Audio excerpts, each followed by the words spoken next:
slaves they probably had over here in this particular cotton field.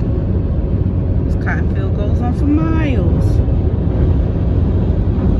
Wow. Passing out. We were doing the responsibility of the city, which was passing out water and snacks to voters in line. Because the city refused to move them to a building that would accommodate the amount of voters that came out. So voters were standing in 90-degree weather. Some were passing out from lack of being dehydrated, and we were passing out water and snacks. But our Black Voters Matter van offended white people so much so to the point they decided to call the police. What happened? A white woman pulled a gun out on us because we are black and we are telling black people to vote, and our city officials allowed that white woman to weaponize social media, to do an all call to white supremacists in our area who falsely accused us of breaking laws. We were not asked if we had broken those laws, but we had the sheriffs come out and threaten to arrest us for evoking our First Amendment rights. Political stuff really since maybe like 19, and this is my first time. Like, we don't encounter racist people before, but this is my first time like ever having like a violent racist encounter. And then like having our law enforcement infrastructure just completely let us down, and to have our city officials, black city officials, that's what really hurt, weaponize their power that black people gave them to benefit white people.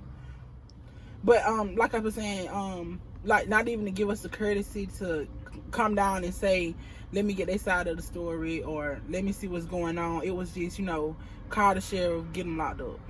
You called me over because I had my mask on. Yeah. He was talking about something. Well, you can't be up there. I'm like, why? Well, you're not supposed to be campaigning, so I'm not campaigning, so. Okay. Well, you got to be 150 feet. I was like, why?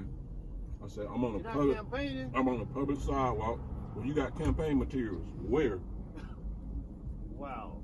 And then he started talking about, well, this city property. I said, well, I'm a city commissioner. I tell him, you think I would be able to be on city property? Wow. But I said, anybody can be on public property. Man, they got that. All right. But then I forgot, that, what my uncle and my granddaddy went through, from, abuse from white folks. Yeah. I remember granddaddy telling me about how they used to, throw rocks at him while he was trying to walk to school, Yeah. They even threw rocks at the sheriff, and they was on the bus. Mm-hmm.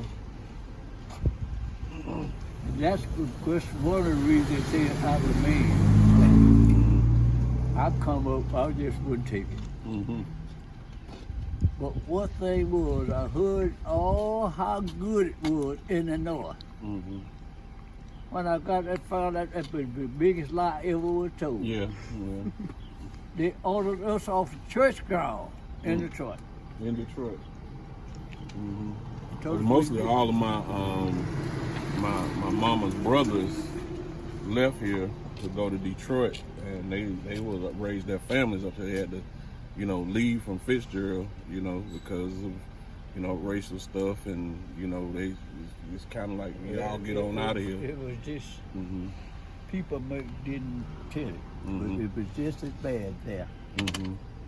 Racist was, right. I had more conflict with policemen in Michigan than I ever had in Fitzgerald.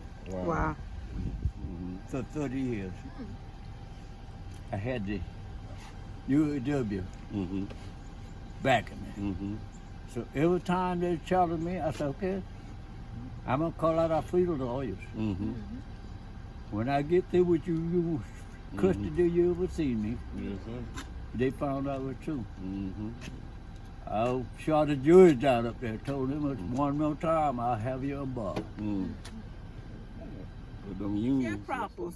And sharecropper, we had to work in the field with the little brown crates. And the brown crate, we used to pull plants and tie them up with a little rope and put them in there. We had to have like 60 plants to a bundle and put in the plant. So the whole week, we didn't make nothing but $60 a week. And we were sharecropping. We didn't get no income tax, no nothing. And we did this for the whole summer. Then we set out tater vine, cutting tater vine. And me and my sister worked in a barn, taking out tobacco off a barn, off the sticks in a barn. The whole week, me and my sister had like a whole house of barn. The barn was so big, and all this back on these sticks. We made $27 for the whole week. We had to split $27 among me and my sister. Wow. And we came off that farm, and we did everything with pick cotton. And like How many hours a day did y'all work? 8 from sun up to sundown. Mm. We worked from sun up to sundown. And For $60 a week. Yeah, for $50 a week. And we didn't get income tax. They didn't take no check. We get paid cash money. And we just stand out. They used to give a little brown envelopes with our little money in there, and they wrote on it how much money we had in there. And they could literally probably choose what they want to give you. yes. And that's what we did for the whole summer. And how old were you? I was young. Maybe I was like 10, 15. I wasn't even 15 years old when I first started sharecropping. We was in middle school and elementary sharecropping. Wow. And the same farm that we was working on, and my mom is Brown Estate, and it's 200 acres, and we got that farm. And my grandfather and them, he was the first black man in the South to own his own grapefruit tree as well.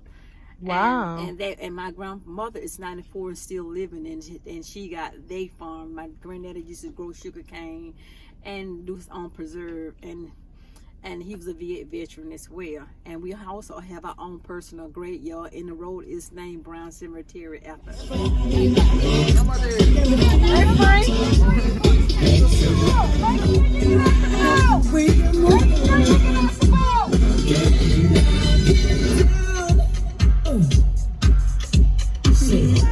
And 98 judges to the bench, 2 to the Supreme Court, some 50 plus to appellate court, and the rest to district court. And many of those